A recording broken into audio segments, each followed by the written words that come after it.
At AARP Pennsylvania, we're very proud to help our friends at the York Revolution celebrate the 100th anniversary of the founding of the Negro Baseball League. In fact, York's rich history of professional baseball can be traced back to the 1890 York Monarchs that was comprised entirely of African American players. So we'd like to tip our cap in tribute to the Negro baseball teams and players on the league's centennial anniversary. In cities like York and around the country, may this great sport continue to unite us culturally across generations to come. Thank you.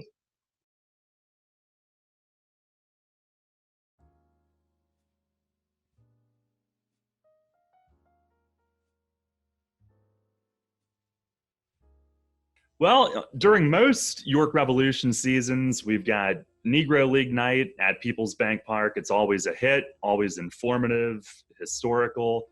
Of course, that along with many other things this year did not occur, but we were very pleased to have Ted Nord join us. He is a baseball historian. He's from Western PA, lives in Harrisburg now, but gets to Revs games for Negro League night every year. And I'm assuming, Ted, maybe even some more games beyond just that. But thank you very much for joining us here today. You're welcome, and welcome to my man cave. Yeah, that's phenomenal. I can't wait to see some of the memorabilia. And we're going to get into some York baseball history and some York Negro League history that's really interesting. And I don't think very many people at all are aware of some of the history. And by the way, our segment today is presented by AARP. Would have been there with us, of course, on our typical night at the stadium, but we made it a virtual event, as so many things are here in 2020. But Ted, it's a treat because on a normal night, I don't think we would be able to get into as many things as we will be able to on this show, which is going to be here on YouTube, also Rev's social media, and also some segments on WOYK radio. Great. And I'm a card-carrying AARP member, so I support your supporters. That's great. Well, first of all, Ted, we spoke a couple of days ago. You've got so much knowledge about the history and such a passion for it. How did you get to that point? What's your background? Well, first of all, I'm just a fan. Never really played the game. Baseball requires a little bit of coordination, which I was never gifted with. I had some size, so I played a little football, but not much of that either. I'm no jock. But as a kid, the first baseball memorabilia I ever got was a Brooklyn Dodger uniform from my grandmother who lived in Queens. So that's what started me off on baseball. And then my aunt from Pittsburgh, she took me to my first games at Forbes Field on ladies' nights. I remember them quite vividly. And from there on, I've been hooked on baseball history ever since. And your trips to York, I mean, you spoke very glowingly of your time here at our stadium and our Negro League nights, which are always something that we look forward to, especially last year when we had the special jersey auction. Yeah, and I'm sorry I don't have my jersey on, but it's misplaced somewhere. But yes, you guys in York have been great. Harrisburg and Lancaster have too, but York, and especially recently, I think York has been over the top with their efforts on honoring the Negro Leagues. Well, we appreciate that, and jersey misplacements happen. I mean, it looks like you've got plenty to choose from elsewhere in the house. Although some of those, you don't wear some of those, do you, that are behind you on the wall? Yeah, there's nothing valuable there. They're Ebbetsfield flannels or Mitchell and Ness, so I do wear them. Okay, all right. Well, it's a great setup, and we'll get to that. But first of all, let's go back to the start of kind of Negro League baseball history in York. And to begin this, I mean, we're going all the way back to 1890. And that was really kind of the beginning. And York had, as far as York's baseball history, and York had a really important place on the map as far as all of this is concerned. I think so. The very first professional black team is considered to be the Cuban Giants. They're out of Trenton. They actually formed in Long Island. around 1885 or so. In 1886, they must have passed through York, because I have a book that gives me a roster of the York Colored Monarchs of 1886. But in 1890, they made York home. So this is the very first black professional baseball team, and they choose York, Pennsylvania to play their home games. They played under the name of the Colored Monarchs of the Diamond, and they played at the old fairgrounds, which I'm not sure where they are, and I'm also a little confused as whether that's mixed up with a ballpark we'll find later, Penn Park, which would be a little south of the fairgrounds, but also on the west side of town. So I'm not a ballpark expert. I'm not exactly sure where they played, but they did play in York in 1890. They were in a league with Harrisburg, and we'll get to that story in a bit. I've got to ask you, why were so many of the teams called the Giants? Well, I'm glad you asked, because that's a good question. The Eastern Colored League, which Harrisburg is in the 20s, has the Harrisburg Giants, the Brooklyn Royal Giants, the New York Lincoln Giants, the Atlantic City Bacharach Giants. The York team was called the Giants before they get to York. The traditional answer is, and let's talk about the Cuban Giant. Giants came from the 1884 world champion New York Giants. They defeated the Providence Grays in that World Series that year for the Major League title. And the Cuban part is supposedly to get past some of us Americans that have some less than pure motives. And the people that named the team thought Cuban would be more acceptable than African American or black. Wow. I'm glad we're past those days, although we're not home yet. Wow. And during that time frame, York and Harrisburg had quite some battles, did they not? Yes, they did, and we'll see that later on in this discussion. I looked up, preparing for this last night, and York, the Harrisburg Ponies in 1890 was that's the Harrisburg team, and then of course it's the Colored Monarchs in York. And you've got some players from this era, and as we go here, I mean, this will come up, but you got some players that are in the Hall of Fame that were part of these battles, and you rattled off to me the other day the names of, like, I think the whole infield at one point, and you knew some of their traits from, I guess, reading accounts of this. Somebody was known for the glove at shortstop, of course, and but really neat to. I mean, is that how you learned about it? Did you look up like old newspaper articles and just kind of dive into it? Yeah, being as old as I am, and I'm not ancient, but when I first started Negro League baseball research, it was microfiche. If you're familiar, in the library, you rolled it up. It was a little difficult, but it was the only way to get information on these old games, Major League or Negro League. Now, I can sit here at home and get on newspapers.com, and there's thousands of newspapers, not enough, but there's thousands of them. So it's much easier now. But yes, the newspaper has always been a tool for the 40 years that I've been involved. Wow. Well, and so 1890, kind of the beginnings, getting York on the map significantly in the baseball world. Do we want to jump ahead now to? No. Not yet? I'd like to talk a little bit about 1890. Yeah, please. The league is called the Interstate League, and the two top teams, wouldn't you know it, are York and Harrisburg. And here's their records as best we know them. This is according to John Hallway, who's a preeminent Negro League historian. York had 40 wins and 16 losses. Harrisburg was 39 and 25. So that would figure out to York was 5 games in front and 100 percentage points in front. So York was clearly the better team. But the league disbanded at about that point, and I want to read a headline from the York paper. I hope I can find it quickly.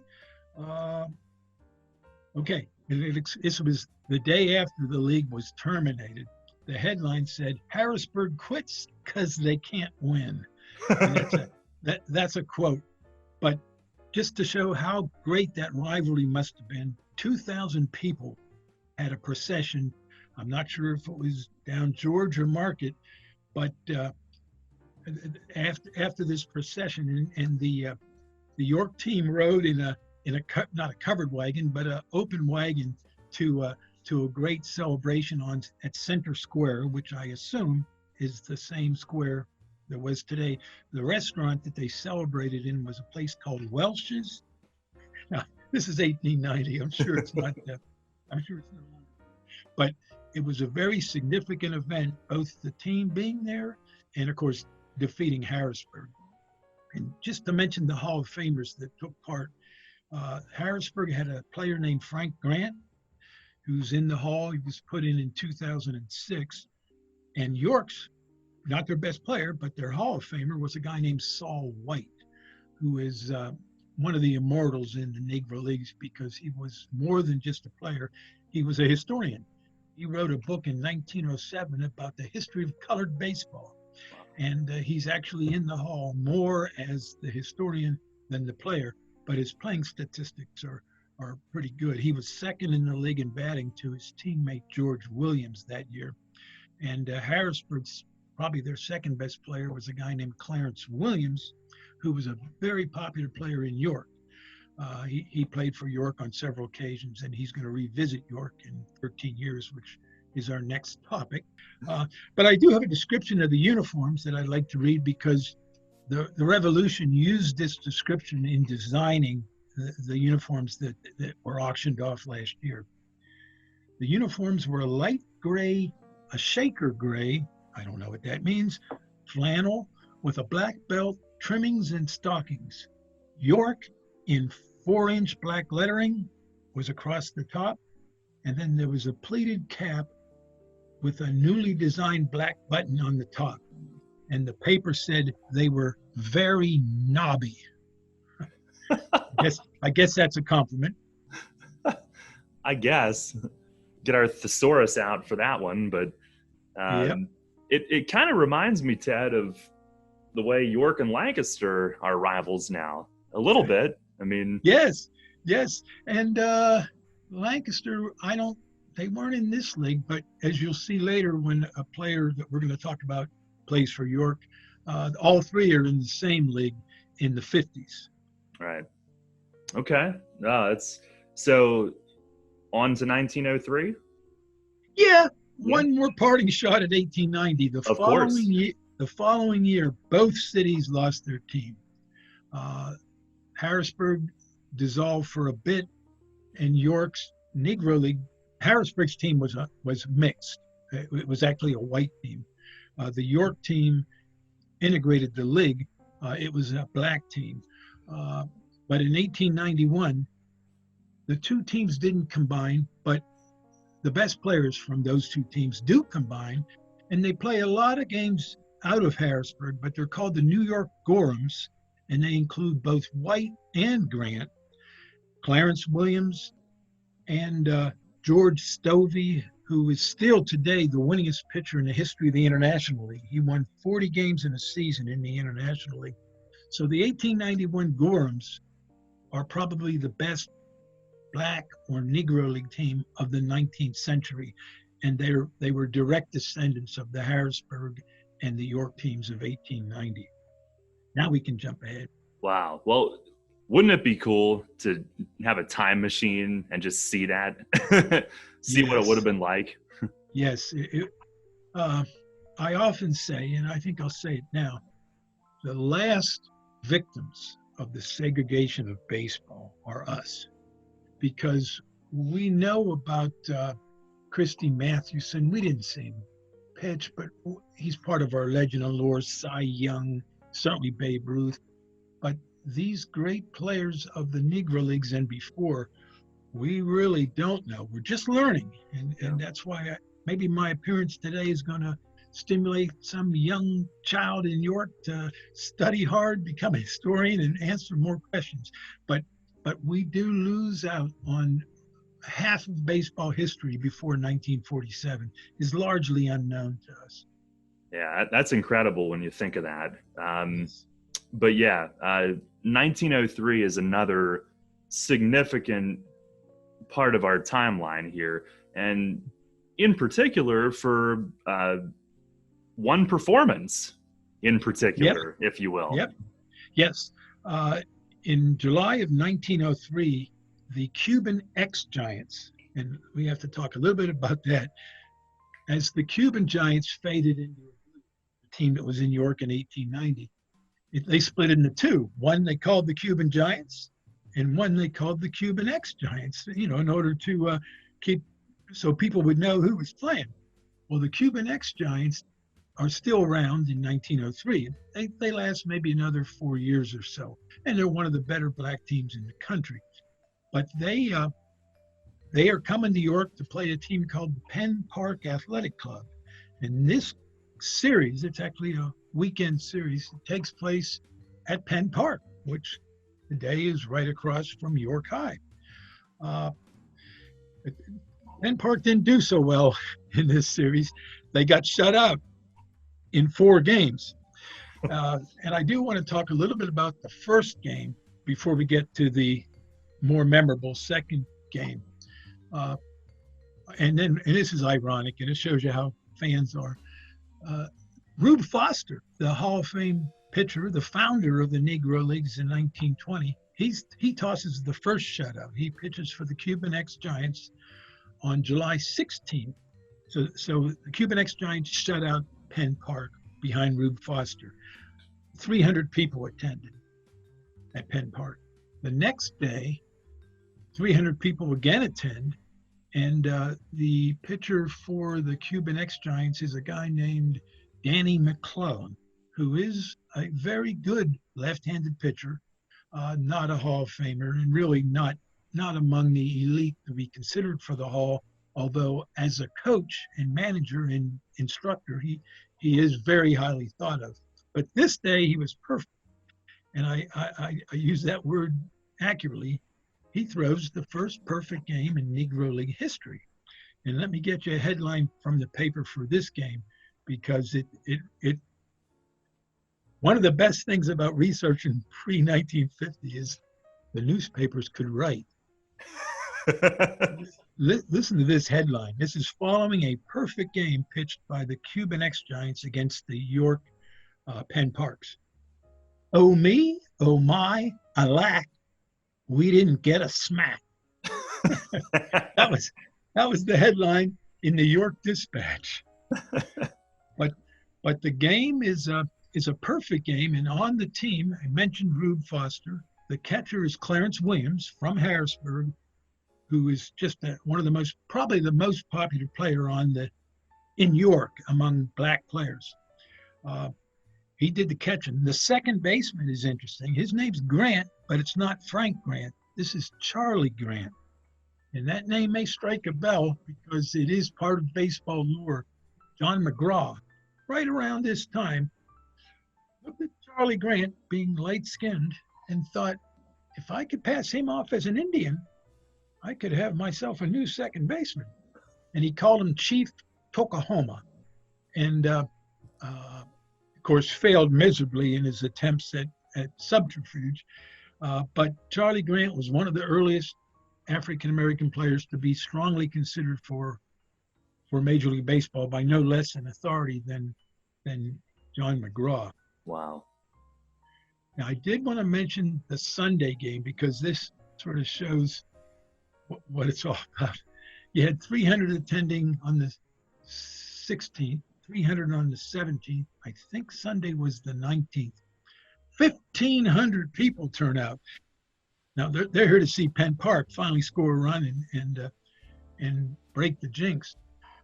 But they were also there to see a major league pitcher, Red Donahue, who had been brought in by Penn Park to shut down these teams about to sweep them.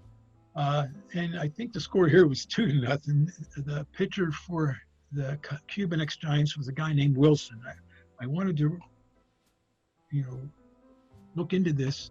I forgot, but it might have been George Wilson. If so, he was a very good pitcher. So a shutout was not all that unusual, although it might not be George Wilson. I'll need to look that up. But I think that's all I have for 1903. Okay. I'm just curious, what month again were we talking? July. So July. probably hot and humid when this took place. Oh yeah. And that's a good point, and that probably explains why the game on Sunday took an hour and 29 minutes. Oh man. Oh, I would love to see that. I mean, don't get me wrong. The more time at the ballpark, the better, but can't imagine, today we're used to these 3-hour, 20-minute affairs, and yep. I wonder what that must have been like to be done in an hour 30, just like that. And this would only 2 umpires, so that would make it a little more difficult to keep things in order. But yeah, an hour and 29. Wow. Well, our next topic, Ted, and we're talking with Ted Knorr, baseball historian, Negro League historian, who's from this area. He's at People's Bank Park annually for our Negro League night, which of course none of our nights happened this year, but we moved this to a virtual setting, and glad our fans could tune into this segment. It is again presented by AARP. And Ted, we're going to talk about some of the great players now, beginning with a guy who was a legend kind of just over the hill that way, Pleasureville, which has a long local Sandlot baseball history now. But going back to the early days, Jake Stevens, again, legend from York County. Tell us about Jake. Okay. Jake was born in Pleasureville in 1900, and he passed away. In fact, he was born and died in February. So he lived 81 years. He passes away in 1981. So many Yorkers, I'm sure some people listening might have known Jake because he was a civic mover. He was a notary public. He helped people get their driver's license and deal with PennDOT in general. So he was a well-known Yorker up until his death. But his claim to fame was not his profession after baseball.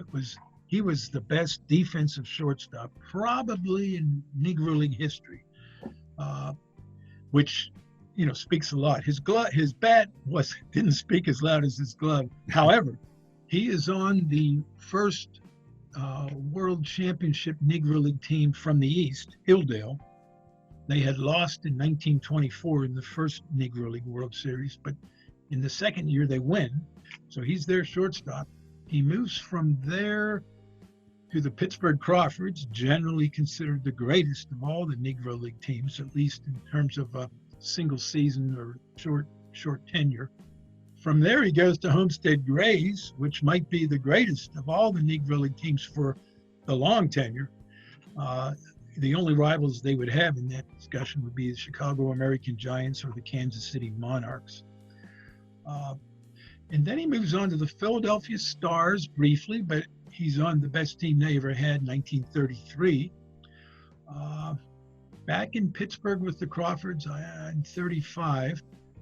And then he's about 35 then, a glove man at shortstop. He only had another year or two. But that's quite a career. And even 17 seasons in the big leagues with 7 pennants and one world title.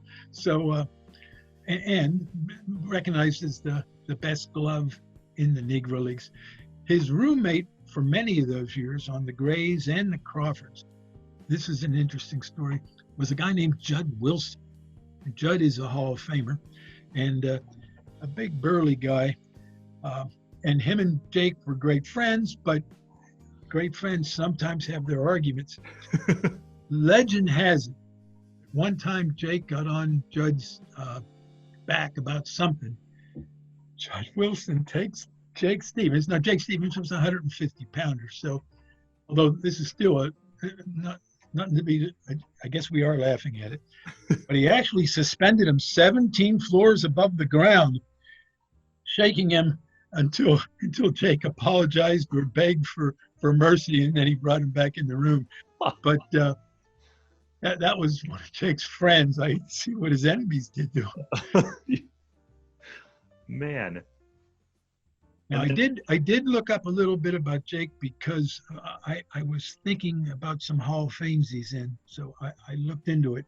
He is in the Pittsburgh Baseball Hall of Fame. He went in there in 1972. He's in the York Sports Hall of Fame. He went in there in 1976. Now, I don't know how he got this honor, but in 1979, he was named an honorary Kentucky Colonel. So there's another honor.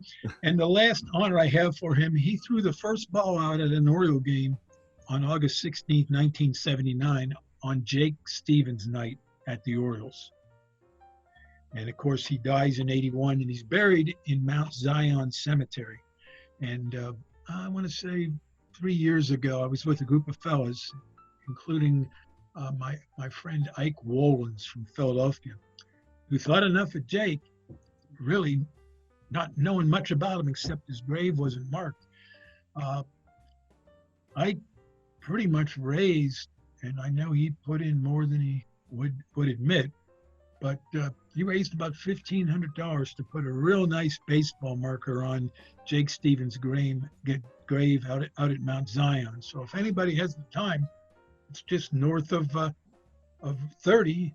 I think it's up near the Harley plant. Mm-hmm. And it's worth your trip. Yeah. Wow.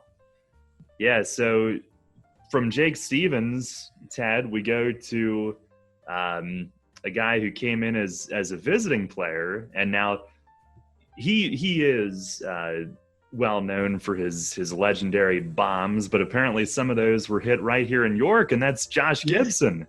Yes, and yesterday or 2 days ago when we talked, I knew he hit a home run in New York. I didn't realize he pretty much came to York with the Crawfords their entire experience in Pittsburgh from 32 through 36. And I find a home run in the York papers almost every year. In fact, I think I did find it. And they're not lightweight homers.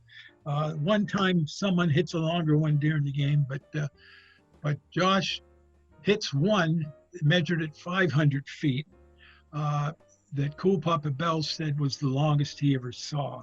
Now, the ballparks are interesting, and I want to mention them because some people may know, I don't know them, but the one, let me get it right, the one is Eagle Park, which is also has another name now, and I can't find it, but it's in Manchester Township, I believe. I think it's north of the city, and that's where the Roses played during their time back in that era, in the 30s or so, to the degree that the ball club is active. I'm not a York baseball historian, but let me give you some dates here.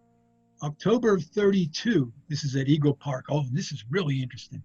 This game, now, mind you, August, did I say October? August 10th, 1932. The game had an 8:30 start, 8:30 p.m. start. It was a night game. This is before the major leagues had their nights. There was floodlights. And again, I wasn't there. I only can go by the newspaper description. They call them floodlights. And a baseball game is played at Eagle Park under the lights. And, of course, the highlight is, by the way, in the game is Josh Gibson, Oscar Charleston, Satchel Paige, and my hero, Rap Dixon, who's not in the hall. Those other gentlemen are. But so Gibson homers that night.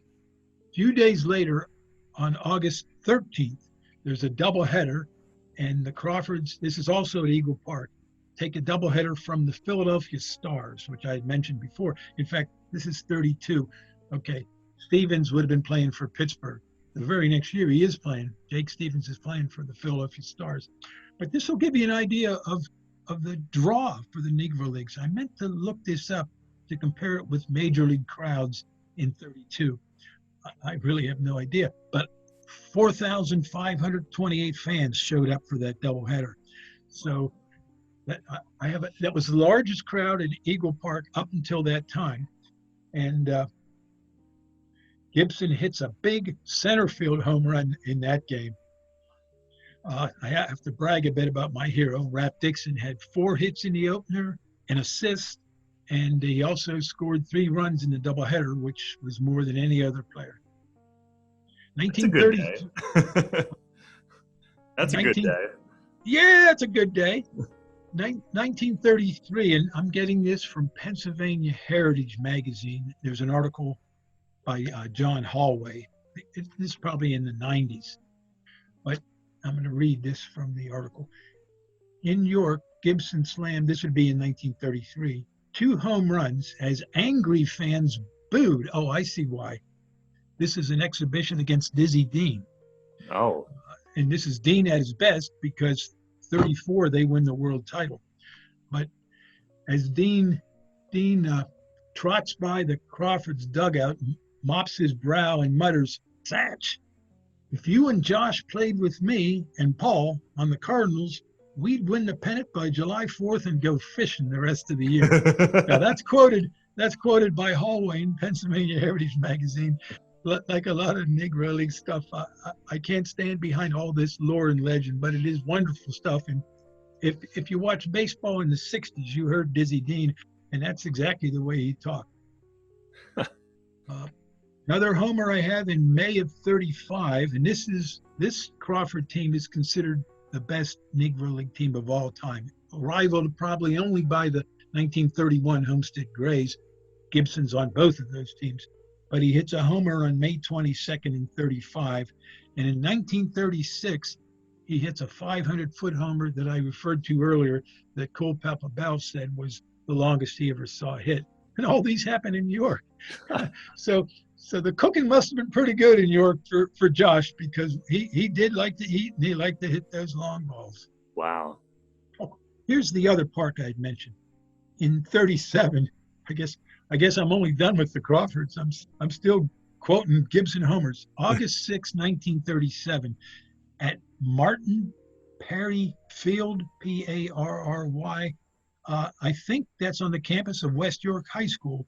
Of course, it's long gone, but West York still uses that for athletics. Wow. And Gibson slammed a home run there for the Homestead Grays in 37. Wow. That's all I got on Josh, but that's a handful of homers. Although the man, his Hall of Fame plaque says he hit almost 800. I mean, who are we to argue? That's exactly right. Well, from Josh Gibson, we go to a man named Bill Springfield, who made a mark here in York, Ted. Yes. Now we've crossed 1947. Baseball has integrated, not completely, although the York's parent club was the St. Louis Browns in 1952. So that was an organization that was at the forefront, certainly in the American League, of integration. They already had Page on their major league roster, and they had brought up Hank Thompson and Willard Brown in 47. It might have been 48, but I think Thompson and Home Run Brown came up in the same year, Jackie, but I could be wrong. It might be 1 year later.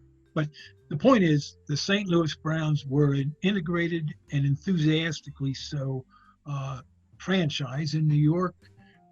White Roses in 52 was their Class B, minor league team. And their first black player was Bill Springfield. Now, I haven't been able to touch base with his son, who I did speak to several years ago. I don't know that Bill's passed. Bill would be 90 years old if he's still with us. Wow. And I believe he lives up in Massachusetts, or certainly was 3 years ago. He's born in Roxborough, Massachusetts. In 1952, he is the shortstop for the White Roses, who have a pretty good season. 136 game season. He appeared in 132 of them, and he hits .270. They're in the Interstate League, and they finish 12 and a half back, but 1 game ahead of Lancaster, one bonus, and 30 games ahead of the Harrisburg Senators. So that was quite a year for Bill. He has a 9-year minor league career, and he hits, .270 is about a typical Springfield season. He could steal bases. He probably stole 12 to 18 that year with York. He played for 3 different organizations, St. Louis and Baltimore, that would be one franchise, Washington and Detroit, but he never got that cup of coffee in the majors, unfortunately. But he's York's first black player. Wow, those are my York White Roses. They finished ahead of Lancaster and way ahead of Harrisburg. That was our year. That's right. And Harrisburg took it so bad that they left organized ball for 35 years. Wow. Good Lord. Well, Ted Nord joining us, baseball historian, Negro League historian, and of course our segment here on Rebs Social and YouTube, brought to you by AARP. This is our virtual version of our Negro League night at People's Bank Park in 2020. And Ted, we move on to another household name who came through York, and that was Satchel Paige at one point. Yes. How did his path come through our city? Well, let me talk to the folks that aren't aware. Satchel probably pitched 2,500 games by his own count in baseball. Now, most of them were against town teams, certainly non-major league quality, non-minor league quality. He won 2,000 of those games, throwing 55 no-hitters.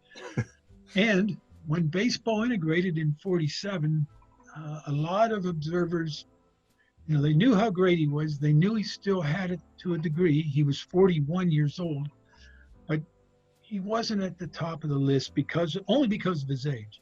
But a guy named Bill Veeck, who later owned the St. Louis Browns, which is the reason why they were integrating so fast. He was the Cleveland Indians owner at the time. And he knew he had a good team in 48. He already had Larry Doby, the second black player in the majors. So he knew he had a good team. And it turns out they were a very good team. And he brings Satch on, I think around mid-season. Satch wins 6 games for him against 1 defeat, pitching both as a starter and a reliever. And as a starter, 1 game, the first night game that an African-American ever pitched, Satchel was announced as the starter, so the people knew. 76,000 people turned out for that game. That record hasn't been broken. It's the largest crowd ever for a Major League night baseball game. Wow. And Satch won the game. He only gets in 1 game in the World Series. He really wasn't a factor there. But they do win the World Championship. So Satch is the first black pitcher in a World Series. I think he's the second black pitcher in the majors. Danny Bankhead came up at the end of 47 with the Dodgers. So that's Satch in the majors. When Veeck sells the Indians, they don't stop integration, of course, but Satchel was let go. And he kicks around with his own team, probably playing in York, but what I'm going to speak on is later. But the St. Louis Browns then, when Veeck moves on to St. Louis, they bring Satch back. And Satch pitches enough Major League Baseball that, he actually goes in the Hall of Fame later as a Negro Leaguer. But he does have 59 Major League decisions. This is all after he turned 40. So you just have to wonder, how good was he in the 40s, in the 30s, even in the late 20s? Yeah. But this shows you how good the Negro Leagues were, though, because of those 55 no-hitters that he claims, only 2 were in the Negro League. So most of his bread is buttered in the towns coast to coast that traveling man plays in. But let's move ahead a bit. After he leaves the Browns, he plays for Miami in the minor leagues. And I tell you, Miami was either AAA or AA, the Miami Marlins. Whitey Herzog was his teammate. He talks about Page using bubblegum wrappers to train his train his control, that he'd throw baseballs from 60 feet, 6 inches over those tin foil things that you have gum in. Now, this is Herzog. who's a Hall of Fame manager, he would never make things up. But I've looked at the records, and of course, minor league baseball has very good records, particularly for the 50s. Page's ERA is under 3. He probably, if the Philadelphia Phillies had been any wiser, because that's who Miami was a farm club of then, they had yet to integrate. They could have had Page as their first black player, but that's not the way they saw things. But his ERA was under 3. He probably deserved, other than the age. The age is a reason for not, the Phillies weren't going anywhere in 58. But when you think of what might have been, how might that have smoothed the ground for Dick Allen years later? I mean, it would have changed the way that the Phillies' history went. But now we move beyond that. Satchel's out of organized ball, and he's back with his own team, and he's coming to York. Let's see what I can find. August 6, 1960, Satch brings his team to play a local team, the Central League All-Stars. This would be York's best amateur players. It's a 5-inning game. Page is the big attraction. 1,000 people turn out at Memorial Stadium. Unfortunately, the rain shows up also after the 5th inning. So Page hadn't got in the game yet when the game's rained out.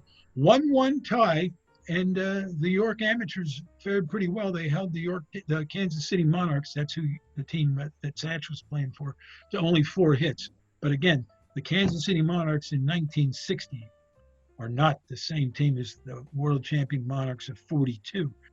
The Monarchs sent more players to the major leagues than any other Negro League franchise. So I don't know that I'm not aware of any major leaguers on this Monarch team. I did look at the box score. It's in New York. The following year, and that's the only appearance that I have of Satch in York. But in the York paper, he's mentioned all the time. The 1961 Negro League All-Star game, which is the next to last Negro League All-Star game. And this is a really interesting fact, because Satchel was there in 1933 in the first Negro League All-Star game. Now, the majors had their first All-Star game in 33 also. And of course, you have Ruth and Gehrig and Gehringer and Greenberg. By 1961, I don't know if any of those are in the grave. Yeah, well, sure, Babe is, and so is Gehrig. But they're certainly nowhere near a baseball field. Page is still in the heights of the Negro Leagues. He wins the game.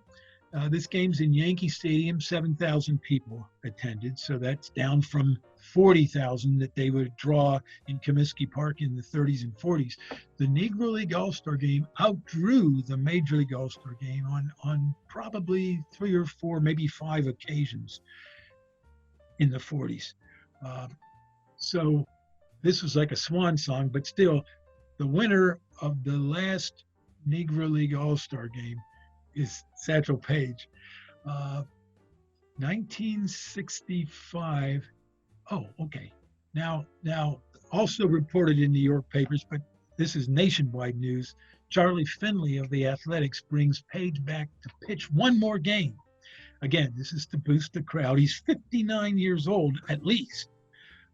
That's what we generally believe now. But of course, Satchel teased people with his age. And Double Duty Radcliffe, one of his favorite catchers, told me. Now, Double Duty was 100 years old when he told me this. But he said, nah. They were both from the same town, Mobile, Alabama. He knew Satch since childhood, and he says Satch was 2 years older than I am. And Duty was born in 02, so he would have Satch born in 1900, which is 6 years more than what we think he was. So Page might have been 65.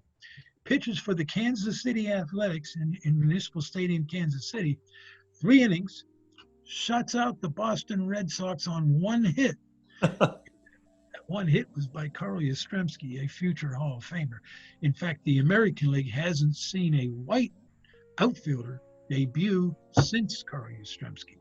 Yastrzemski debuts in the majors in '61. So I make that statement to digress a bit here to talk about the outfield, the African American outfielder.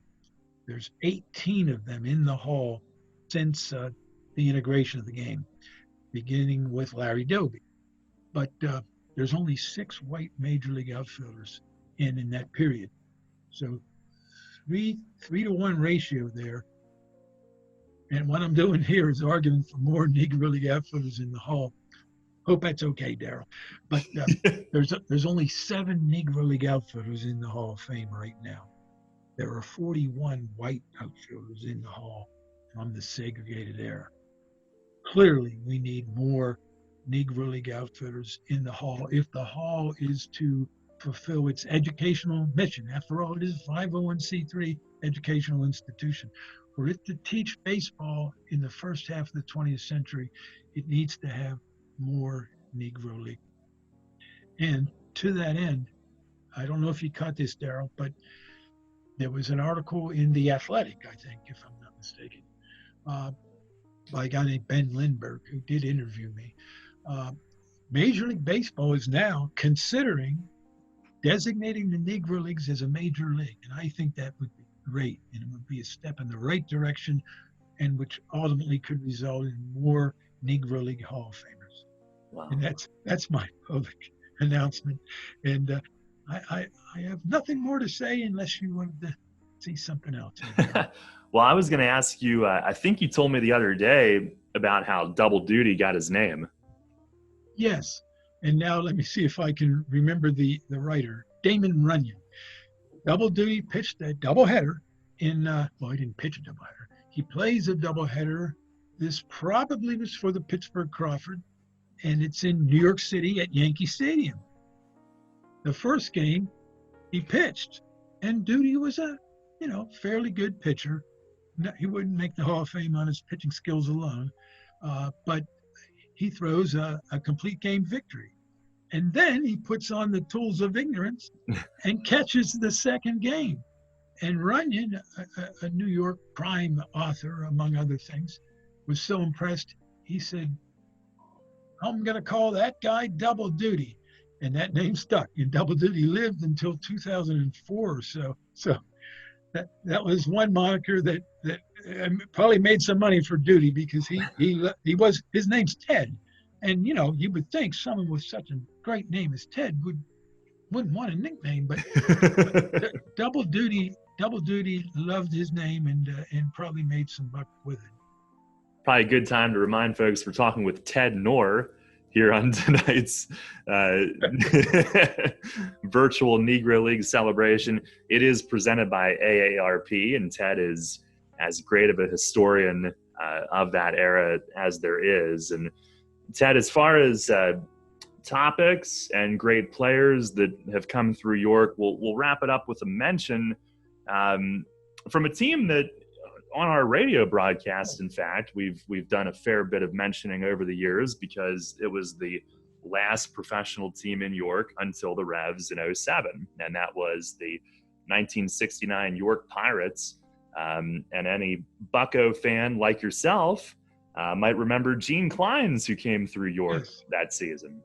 Yes, I was then a big Pirate fan.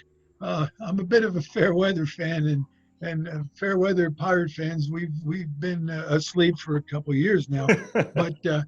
but the 71 team, how could you not like that team? And their center fielder, when the left-handed pitcher pitched, was Gene Clines.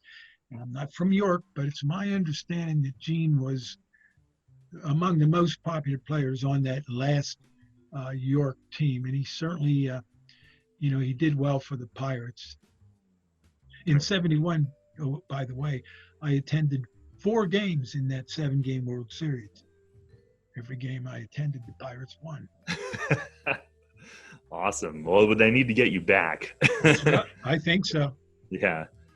Well, can I show you a couple things, Daryl? Please do. That's where we're going to wrap things up. I want to see this museum that you've got, and this is in your basement, correct? In my basement. I'm looking at Babe Ruth's jersey and a nice statuette of the Babe. 3 Harrisburg Giant outfielders, and you can't see them, but Bats Jenkins, Oscar Charleston, and my favorite, Rap Dixon, that you can see. And then to my left is my locker, which has a Millersville jersey. The Pirates, Billy Mazeroski's got a jersey hanging here. But behind me, let's talk about what you can see. We'll start with this bat. This bat is a commemorative model that the Hall of Fame puts out each year. This one's from 2006. In that year, 17 Negro League players were put into the Hall of Fame. It's the largest class that they've ever admitted. It's the only time I've ever been there for an induction day, and that's a great time. I won't be back again until Rap Dixon goes in, and I'm not sure if that's going to be anytime soon. But also that day, one of the inductees was Lancaster County's own Bruce Suter, who's from Mountjoy. So his autograph's on the bat too. So that's one of my favorite pieces. Now let's see if you can hear me. And I know I can't turn around. So let's, I'm using the bat as a pointer. Yeah. Here, that is Saul White, who plays on the York Colored Monarchs in 1890. And that's a picture done by my friend, Dr. Charles Crutchfield, who is a great portrait artist. And he does use technology. He's not trying to say he's a painter. He is a painter, but he also uses technology to do some of his artwork. Behind Saul, of course, you can see the 42.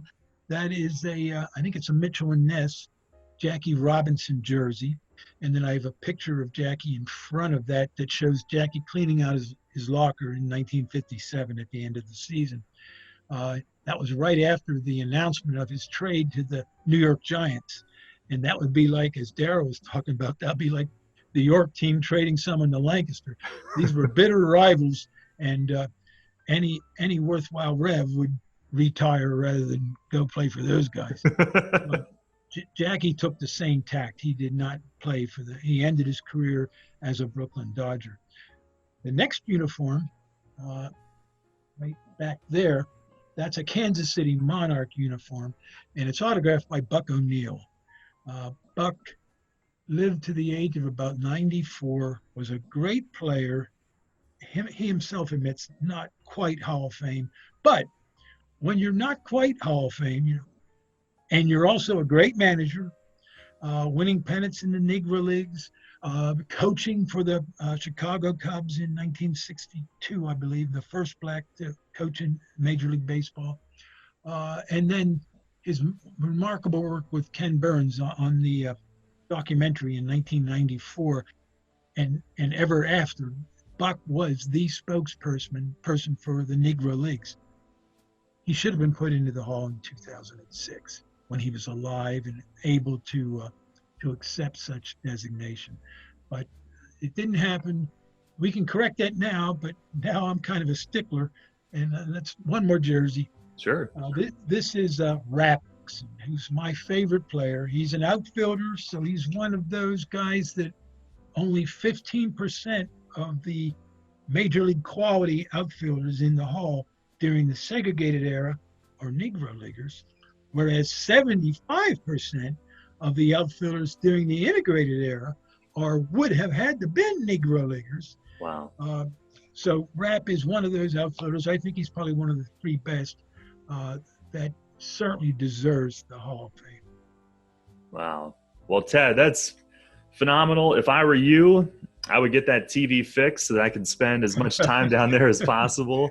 But this has been outstanding. And my hope is that for next year, for Negro League Night at the Revs 2021, folks that see this come up to the table in the concourse and see you because you've always got great stories. And I think do you bring some of the memorabilia when you're there? Oh yeah. I have a table set up, and I have a